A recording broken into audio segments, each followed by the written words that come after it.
Hey, everybody, welcome to another episode of Create Forward. Create Forward's the show where we take creativity and we learn how to apply creativity in our lives to create an extraordinary life. Today, I'm joined by Joseph Martinez, who is a software engineer based in Phoenix, Arizona. Joseph and I just met the other day, but what was cool was I loved the projects, Joseph, that you've been working on and where you're headed. And what I loved was this idea that ideas can be easy to find, but digging deep into many ideas to find an even better idea seems to be something not everyone's aware of, and the power behind that. So I thought we should chat, talk about a little bit about your life and that project, and see where we could go from there. Sounds great. Cool. Well, welcome. Thank you for having me. Yeah. So I got to play with the app that you created. It's called 9 Ideas. You can go to 9ideas.net and you can play with it for yourself. It's similar to the worksheet that I've described in Create Forward, where you take 10 ideas and the first or second idea is what might commonly come to your mind. Your friend might also come up with that same idea, but that third, fourth, and that sixth, seventh, those are the ideas that are coming from somewhere else. And those are the ideas that are more powerful. And Joseph, what motivated you to create an app that helps people think in the same way, of digging deeper beyond the first or second idea? Yeah. So for me, this really comes out of wanting to have a simple but powerful, impactful daily practice. Okay.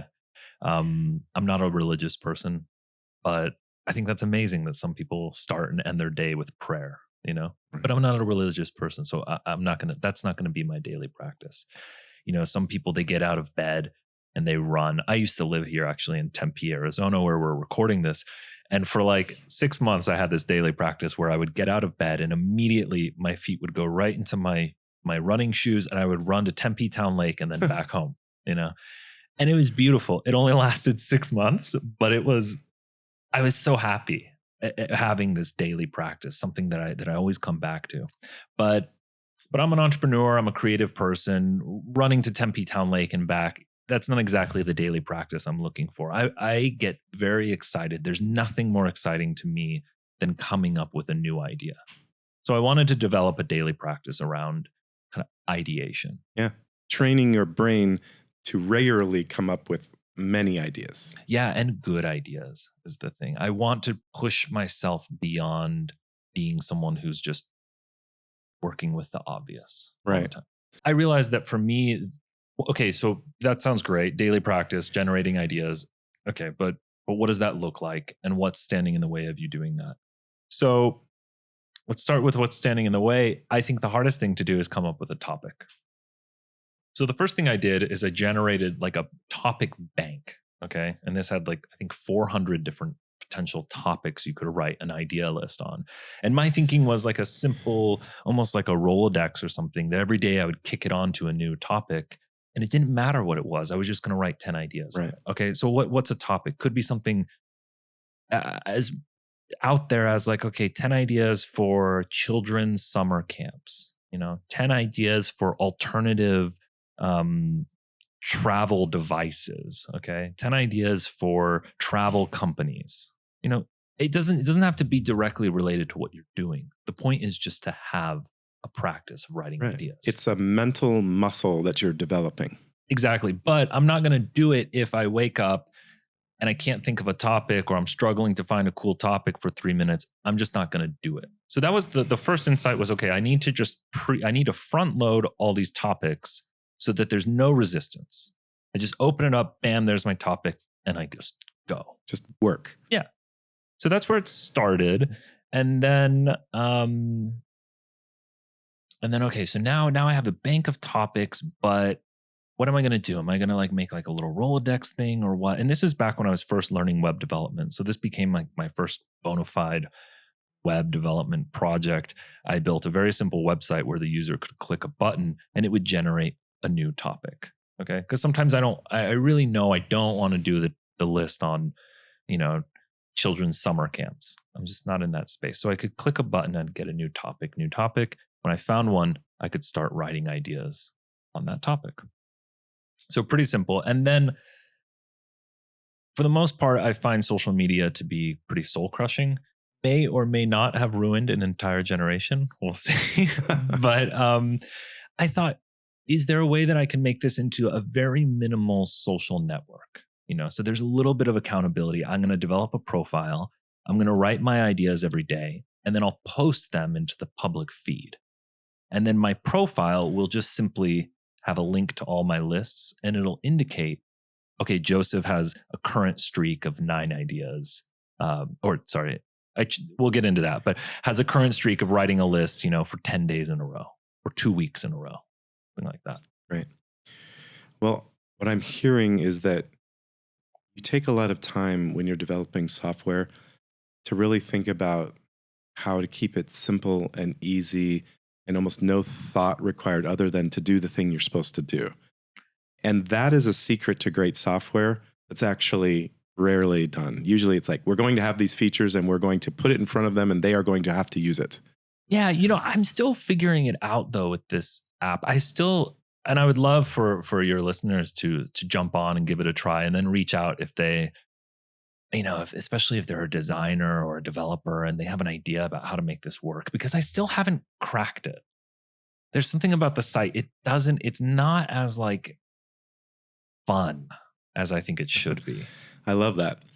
So let's jump into that a little bit. Yeah. So in software user experience, and I run a software UX firm, so we can talk in depth about it.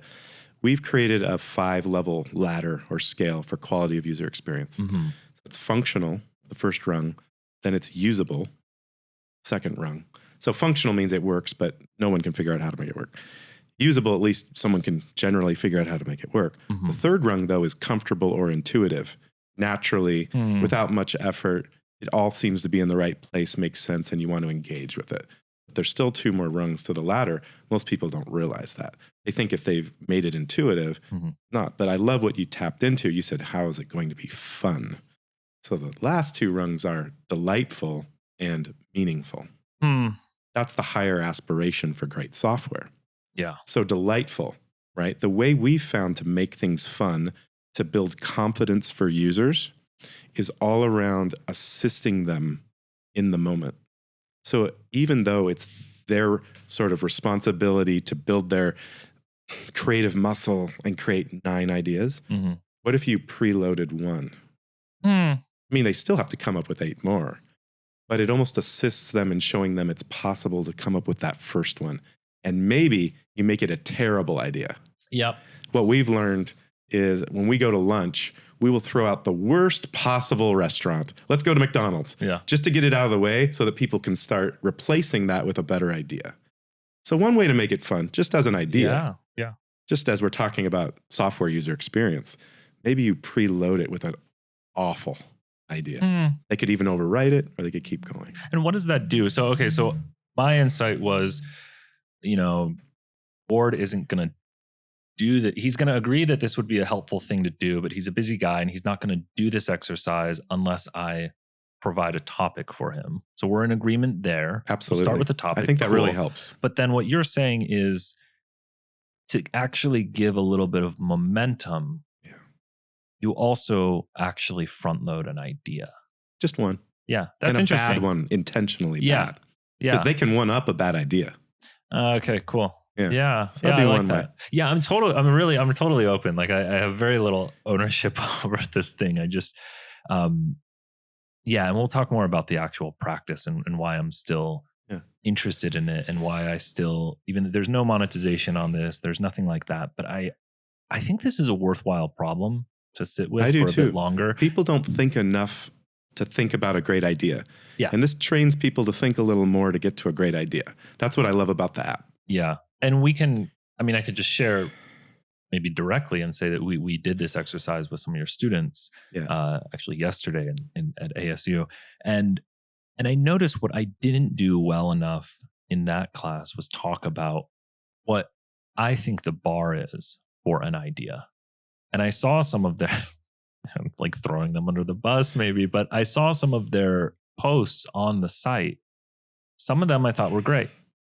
Some of them, though, I don't think met the bar for an idea. Right. Okay. So if the topic is, physical routines that I can incorporate into my life in order to feel more vibrant. Okay, that's the topic. And if one of your students posts an idea, take more walks. Like that to me is not an idea. The level that it gets to an idea is where you've incorporated some specificity to it. Right? Mhm. So it needs to be put my tennis shoes right by my bed so that when I wake up, my feet go immediately into them and I walk to Tempe Town Lake and watch the sunrise. Cool. To me, that's an idea. Like to me, the bar for an idea is quite high, actually. I love it. So I love your idea of, okay, why don't we front load it with I would say it could be bad or it could be hokey, but I still think it should show people this is an idea, you know? I disagree. Oh, okay. And I think we can coach them on a good idea at the same time. Okay, interesting. So we'll preload, hypothetically, a bad idea. And then right under that, there'll be a little bar from 0 to 10, and it'll show it's a 1 out of 10. Then, as they type in their idea, if they're more specific or if they're more unique, the bar grows. So it incentivizes them visually to create a good idea. Also, because it's social, imagine the social proof of having your list of ideas where all of them are green and 10 and none of them are red and 1. I think that could be powerful. Incentivize them and coach them through trial and error on creating good ideas based on your criteria. This is cool. This is like a non-hokey thing that I think AI could actually be used for. Yeah, we've done a lot with hospitality industry. And what I've learned is coaching people to do a good review. And the way we've built that into the UI is that if it's only like 10, 20 characters, you don't get a lot of credit. But if it's like a complete sentence with an original thought, then you get a lot of credit. And we show a little meter that shows, okay, that's the right amount of content. It's not too much, too little. And you had some original ideas. And we give them instant feedback. And we found that people leave better reviews because we're at that delightful and meaningful stage of the ladder where we're helping them be successful. Yeah. Cool. Yeah. So I'd love to see how that might play out in your UI. I think that's totally doable. Yeah. Sweet. So maybe could we talk a little bit about this practice and how it could be of interest to your listeners? Sure. Let's talk about it. Yeah. So I don't know if we've scratched the surface yet, but I think we've scratched it. But I think there's something like bigger and perhaps even like profound underneath this practice of generating ideas. And what I've found is that, so we get the topic and just having a topic, just getting that front loaded so that you can jump into this practice. I think this is really important. And I'll just be like straight, like this morning, and I'm sure a lot of creative people have had this where you have this plan, you know, you're going to get up at this time, your coffee, this, bam, you're going to be at your workstation by 7 or by 8 a.m. and you're just going to get rolling. And it didn't work like that for me. I mean, it was like 10:45 and my day was like still, I had no rhythm going. But I went back to this practice and I was like, okay, I'm just going to write an idea list. And it totally just, all my kind of like frustrations with how the day was going, anything, it was a win that I could have. It takes me about like 4 or 5 minutes to bang out a list. And I've really come to that realization that as a creative, for me at least, it's so helpful early in the day for me to have a win, or if my day is just not going how I want it to, that I have some practice where I can just reset. Yep. And have success. Yeah. Yeah. Love it. Yeah. So that on the one level, bam, just that as a practice, I hope that your listeners can try it out just for what that's worth. I absolutely agree. And again, if you want to try it out, 9ideas.net. It's a free app. Definitely give it value, give it an assessment by just trying it. If you don't like it, fine. But here's what I like about what you just said and how there's a deeper level of value. There's a lot of research around just get up and make your bed because you had success. It was very simple, but you had to intentionally put the effort toward making the bed, right? And so now it's this idea that I'm going to give my brain a treat. I'm going to train my brain. You know, it's just like you're giving your body a treat by doing that run or the walk or doing strength training. I'm going to help my brain work better just by forcing it to generate the 9 ideas. Yeah, and I think it's much more useful than completing a Sudoku or a Wordle. Why is that? I don't see the point of I mean, I did the Wordle thing for like 3 or 4 weeks, and I was like, what the hell am I doing? Like, this is of no utility. So this morning, my morning was just like a total disaster. It didn't work out for me. I did a idea list on ways to engage with the subconscious mind. Okay. Wow. I did this list. My ninth idea, I sent it to a friend immediately. And then one of my other ideas, I had a call like 2 hours later, and it came up. Wow. Okay, so my ninth idea was so I'd have this. I code every day. I Right. like track it, and I'm on like 560 something straight days in a row of coding. So so I have this friend, and we laugh. I always like will tell her like, oh, imagine if I would have been doing something else for 500 plus days or 400 plus days. So I laughed. My ninth idea was to engage with the subconscious mind. I could rap every day. I don't rap at all. Like I've never even tried rapping, but I was like, wouldn't that be a wild? It was a creative ways to engage with the subconscious mind was the topic, and that was amazing for me. I've never considered rapping, but it was like that was my ninth idea. That came up, and I immediately sent that to my friend. I was like, I don't know how about this. Do you need a beat, man? Like I know we could just, you know, but when are you gonna start rapping? Oh shit, pressure's on. But Joseph codes. It really slaps. That's because he gets up in the morning and raps. Let's go, Joseph. I am not a rapper. Not a rapper. But really, it was like, so now this gives me access to this thing. Am I going to do it? I don't know. But there was like a moment where I was like, wow, that actually brings a lot of fear in me. Like even this moment of you like joking about that, extremely self-conscious. Yeah. Okay. But what's on the other side of that? I don't know. That's the amazing. Good stuff. And like, I had to get through 8 ideas, and then I come to this idea, and this gives me like excitement and joy. Okay, so now I'm going to dive into my work, which has nothing to do with that. But so it was beyond making my bed, which is like a functional win, I guess. But you're just going to undo it and get back in. So for me, there's nothing juicier. There's nothing more exciting than coming up with an idea. I love it, and I share it with people that I care about. And then I had another idea that I had was and we can talk about this more. I don't know, Ward, where these ideas actually come from. Let's talk about that. Yeah. So one of my other ideas was to develop an altar.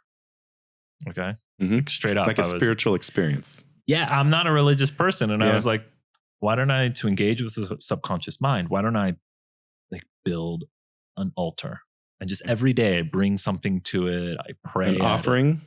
I don't know, man. Like run with it, roll with it, and see what comes out. Did you build the altar? No, this was just on my idea list. Okay. And that's the thing. For me, there's no obligation to do any of these ideas. Okay.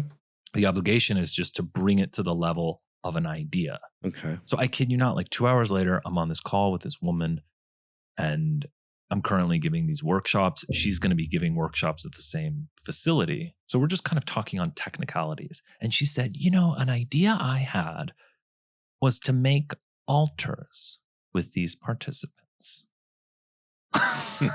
I'm like, where did this come from? So that's the other thing. And there's just so much. And you independently had come up with the idea of making altars? Like 2 hours prior. Okay, so there's something about this where I believe the idea for where things are supposed to go are out there in space, and they come to people, and you can either accept or reject that gift that comes in. And someone's going to do it. So I feel that when innovation occurs in the world, it may come to multiple people at the same time, but who's going to grab that idea and then take action? Because I found it interesting that you're like, I really want to build my muscle around creating ideas, but you said, I have no obligation or interest in executing on the ideas. And I think that's interesting because my view of ideas is if a good one comes in, you need to act on it, or you need to give it to someone who will act on it. Otherwise, it goes back into the ether and there's no value attained from the delivery. I love this. So this is like, okay, so this woman seized the altar idea, maybe. Yeah. It really it came to her like in the call. She was like, I'm thinking right now maybe about do the altars. And it seems like you, Ward, seized on the rap idea. I like to seize on, people that know me know that I like to seize on and create something with the idea. Yeah, cool. Take it a step further. Cool. Sort of experiment, at least get to the experiment level. Mm-hmm. I don't need to take it to the craft and the execution level, but I do like to take it to the prototype and experiment level to see if it has legs to it. That's awesome. I've pulled a little bit back from that, because I think one of the traps when you're interested in personal development and these self-improvement kind of things is if you're coming up with lists, I think sometimes we can be a little bit too hard on ourselves, and we have all these lists about ways we could improve our relationships, improve our career, improve our this, that, and it, after a week or so of doing that, it just becomes crushing. Yep. But it piles up. So I intentionally, like when I was building out the topics, I really tried to create a lot of topics that are like a little bit beyond feasible, like actionable, just so people can experience the joy of coming up with ideas without the responsibility of having to execute it.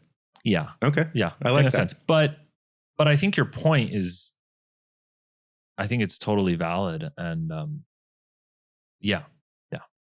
Here's the thing about altars I think is fascinating. Anything you lay on an altar, just by the act of doing it, implies that it's precious and special, right? Yeah. So I like the idea of creating an altar, and then when you have an idea that you think has value, you place it on there, and then maybe you might be obligated or at least motivated to take it a step further. Yeah. And then the rest can be thrown away. Yeah. Or another way people think about altars, now that I'm thinking about it, is maybe it's a really good idea you know you aren't going to do. And instead of feeling so hurt, guilty, mad, sad, shaming yourself, you sacrifice it to the altar and you let it go. Yeah. Like you set it on fire, or you just let it burn it there. I love this. Maybe there are ideas that have served you for a long time, but you are letting them go. There's a great place to sacrifice that at the altar. Great. Have you ever had an altar? No, but I have written things and burned them. Okay, cool. So I guess I have. Which is in a sense like temporary. Let it go. I love that. I like creating mental creation to physical creation and then doing something with it, even if it's destroying it, because I feel like it helps at least me and my way I experience the world process. Yeah. I will say for like over a year, this writing the idea list, for me, it was a mandatory thing that it had to be done pen and paper. Yeah. And I struggle with that. I still think to this day, there's something, the lists are always more impactful when I actually write them out.